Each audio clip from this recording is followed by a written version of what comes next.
তাহাজ্জুদের নামাজ কয় রাকাত পড়া উত্তম? রাসূল আকরাম সাল্লাল্লাহু আলাইহি ওয়াসাল্লাম সাধারণত কত রাকাত তাহাজ্জুদ পড়তেন? তাহাজ্জুদের নামাজ সর্বনিম্ন ২ আর নবী করিম সাল্লাল্লাহু আলাইহি ওয়াসাল্লাম থেকে সর্বোচ্চ ৮ রাকাত পর্যন্ত প্রমাণিত রয়েছে। তবে এর বেশি বা মাঝামাঝি পড়লেও কোনো অসুবিধা নেই। কেউ ৪ রাকাত, ৬ রাকাত পড়লেন, কেউ বেশি পড়লে যে পড়া যাবে না তা না। তবে নবী করিম সাল্লাল্লাহু আলাইহি ওয়াসাল্লাম তাহাজ্জুদ ৮ রাকাত পড়তেন। নবী সাল্লাল্লাহু আলাইহি ওয়াসাল্লাম এও বলেছেন, সলাতুল লাইলি ওয়ান নাহারি মাসনা মাসনা, রাত এবং দিনের নামাজ ২ রাকাত ২ রাকাত করে। তার মানে ২ রাকাত করে মানুষ পড়তে থাকবে।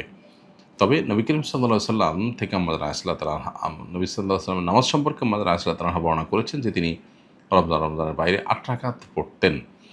তো এখান থেকে বোঝা যায় তাহাজ্জুদ মূলত ৮ রাকাত। লম্বা রুকু, লম্বা সিজদা, দীর্ঘ সময় ধরে কোরআন কারীমের তিলাওয়াত, বৈঠক এগুলো লম্বা সময় নিয়ে করা। এভাবে করে আপনি ৮ রাকাত নামাজ পড়তে গেলে চাইলে পুরো রাত ব্যয় করতে পারবেন। চাইলে ২-৪-৫ ঘন্টাও ব্যয় করতে পারবেন এই ৮ রাকাত নামাজে। তো এইজন্য তাহাজ্জুদের নামাজ সর্বনিম্ন ২ আর সাধারণত নবী সাল্লাল্লাহু আলাইহি ওয়াসাল্লাম ৮ রাকাত পড়তেন। তবে এর হেরফের করলে অসুবিধা নেই, কারণ এটা ফরজ রাকাত নামাজ না। ফরজ বা ওয়াজিব নামাজ হলে সেটা রাকাত সংখ্যা একেবারে সীমিত হয়ে থাকে, সীমাবদ্ধ হয়ে থাকে, নির্দিষ্ট হয়ে যায়, যার কারণে তার আর কম বা বেশি কোনোটাই করা যায় না। এটা সেরকম বিষয় নয়।